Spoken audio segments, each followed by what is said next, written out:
ሄሎ በተደጋጋሚ ስደውል ስልክ አታነሽም። ኧረ አይደለም። አንቺ ልጅ አትከራከሪኝ አላልኩ? እሺ በቃ ሁለተኛ ልከራከር።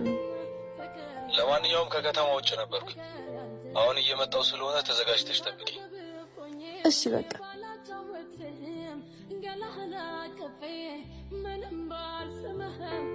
ሰላም ነው? በጣም ሰላም ነው፣ ከየትኛውም ጊዜ በላይ። ቆይ በዚህ ፍጥነት ምን ታገኘ?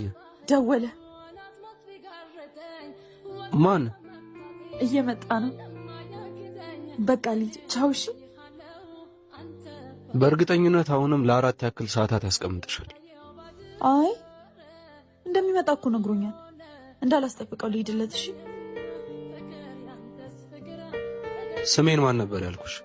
ሄኖክ ተስፋ። የለሽ በይበት። ምንም ባልስምህም በመንፈስ ካንተው ነኝ መቼም አልለይ። ውቅያኖስ ባህሩ አላትሞት ቢጋርደኝ ወደ አንተ መምጣቴን ማንም አያግደኝ። ልመን ወይ ነገሩ ንገረኝ እውነቱ እንዴት ልቀበለው ባንተ መገፋቱ። ለምንድን ነው ግን የማይቀናኝ? ምስኪን ነፍሴ የሄድሽበት አልቀናሽም? ቢቀናኝ አልመለስም ነበርኩ። ሲሆን ማዘን ስለ ፍቅር ታዲያ እዚህስ ማን ይጠብቅሻል? አላውቅም። ሁለት ልብ ሆነሽ አንድም እዚህ አንድም እዚያ። ልቤም እግሬም የት እንደሚሄዱ አላውቅም። በእርግጥ እግርሽም ልብሽም የት መሄድ እንዳለባቸው ያውቃሉ። ምናልባት አለመወሰን ይሆን? በወሰን እንኳን ለውሳኔ መታመን አለመታመን ይፈርቸው ነው። ታዲያ እኮ ፍርሃት ወደ እውነት የሚመልስ መንገድ ነው። አስብክስ እባክህ።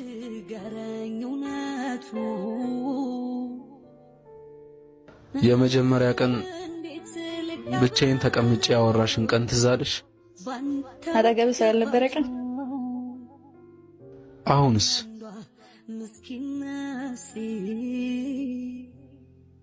በውስጤ እየሞተ ለነበረው ሰው እርሜን ያወጣሁበት ከልቤም ከሐሳቤም የሸኘሁበት ቀን ነበር።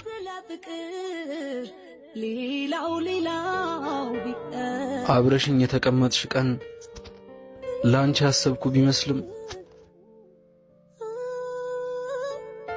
ለኔ ግን የምቾቴ ቀን ነበር። አብሮኝ ሰው ኖረ። እስቲ ዛሬ እንኳን ተስፋ እያልኩ ራሴን የገፋውበት ቀን ነበር። ወደ ማን? ወደ አንቺ። እኔም እኮ የራሴን ስሜት ማስታመምበት ጊዜ ነበር። በራሴ ተስፋ የሌለኝ ሰው ሆኜ ሳለሁ እንዴት ለአንድ ደቂቃ እንኳን ለማላውቀው ሰው ተስፋ ልስጥ? እኔ ግን አሁንም ያው ትመስኛለሽ። ያው ማለቴ አሁንም ቢደውል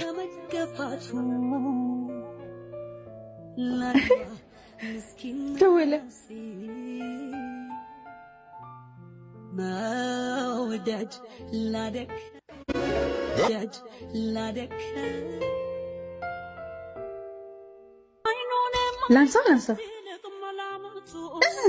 ላንሳው።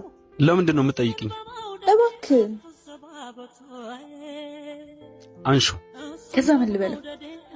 እወድሃለሁ፣ ሕይወቴ ያላንተ ባዶ ነው፣ የልቤ ትርታ ነህ፣ ያጥንቴ ፍላጭ ነህ ምናምን በቃ ደስ ያለሽም በይው። እየቀለድክብኝ ነው። ምን ማለት እንዳለብሽ አንቺ ካላወቅሽ እንዴት ነው እኔ ላውቅ የምችለው? በቀደም ቀጠረሽ የቀረሽው ንቀት ነው። አልቀረሁም። ነይ ያልከኝ ቦታ እንዳለ መጥቻለሁ። አንተ ግን የለም። ስለምወድህና ከኔ እንዳይጎድል ስል ያልከኝን እንዳለ ሳደርግ ነበር። አንተ ግን ፍቅሬን በዝምታ ዋጥከው። እኔ አንተን ለመረዳት ሞኞኝ ነበር። አንዳንድ ጊዜ ቃል አይደለም የሚያምነው ምቾት የሌለው ስሜት ነው። እሺ ምንድነው የምታወሪው? አልገባኝም። ቢገባህ አትደውልም ነበር። እሷ ለእሷ አትገባውም ሲሉ እኔ ራሱ አልገባኝም ነበር። ትንሽ የሸሸሁት ራሴን ለማስተማር ብቻ ነው። በቃ ትንሽ የሸሸሁት ነው ያልከው? ከፍቅር ላይ ትንሽ መሸሽ እንዴት ነው እባክህ? የኔና ያንተ የፍቅር ጉዞ ጥሩ እድል እንደሆነ አምን ነበር። በእድላችን መደሰት የምንችለው ግን እንዲሻገር በማድረግ ነበር። ግን አልሆነ። እሺ አሁንስ? አየህ፣ እኛ ሰዎች የሚጠቅመንን መርጠን አናውቅም። አንተም እንደዛው ነህ። ብራቮ ብራቮ ብራቮ። እሺ ውሃ ያስፈልግሻል? እባክህ የሆነ ቦታ ልትወስደኝ ትችላለህ? የት ልትወስደኝ ትችላለህ ወይስ አትችልም? እሱን በመውደዴ አትሰባበቱ።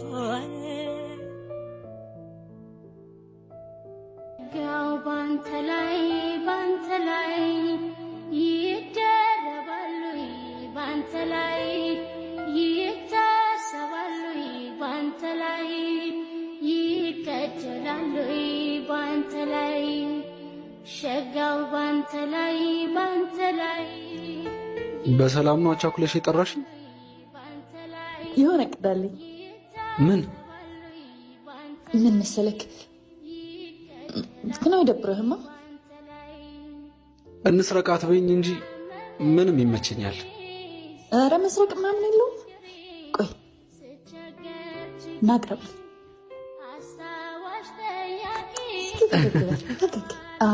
እስኪ ጠጋ በል ወደዚህ እስኪ። በቃ ቆይ ምን ልታረጊ ነው? ይህን ፎቶ እጅ ላይ ለቀዋለሁ። የት አባቱ ይንጨርጫል። ለዚህ ነበር የጠራሽኝ? ፎቶ ተነስቶ ለመፖሰት? የትም አትሄድም ብሎ አይደል እንደዚህ የሚጫወትብኝ?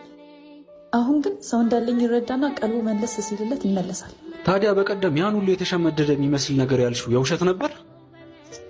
አይ ለነበርኩበት ስሜት ማለት ነበር። ግን አሁን ሳስበው ስሜታዊ ሆኜ እንደዚህ መናገር አልነበረብኝም። ቆይ ማንን ነው የምታታልዩ? ራስሽን? እሱን ወይስ እኔን? እኔን ማለት እኔ በዚህ ቀልድ በሚመስል የፍቅር ታሪክ ውስጥ ባጣ ቆየኝ ሆኜ የተሰየምኩት እኔ። ስማ፣ በዚህ ጉዳይ እኔን የመናገር መሆን የመውቀስ መብት የለህም። እሺ? በራሴ ታሪክ ላይ የመወሰን መሆን የመናገር መብት ያለኝ እኔ ብቻ ነኝ። እሺ? እንደዛ ከሆነ እኔን ተሳታፊ አታድርግ። ፎቶውን እንኳን አጠፋዋለሁ። አሁን ደሳቅ ብንችል ከዚህ በኋላ ባንገናኝ ጥሩ ነው።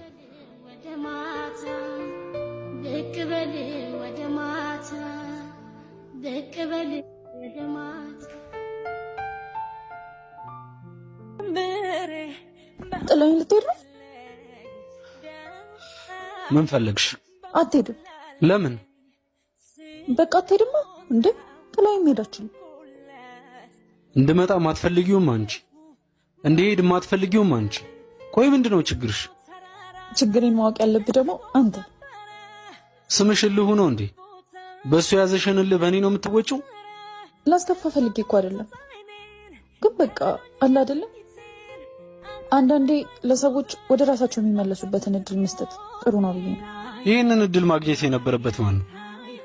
ከናካቴው አስቀምጦሽ የሚጠፋው ሰው ነው ወይስ እዚህ የቆመው ሰው? ካንተ ምልክት አላየውማ። ማየት ከተሳነሽ ምን ማድረግ አለብኝ? አይኑ ነኛ። አሰክስ ባክ ነበር ያልሽ? አሰክሽ ባክሽ።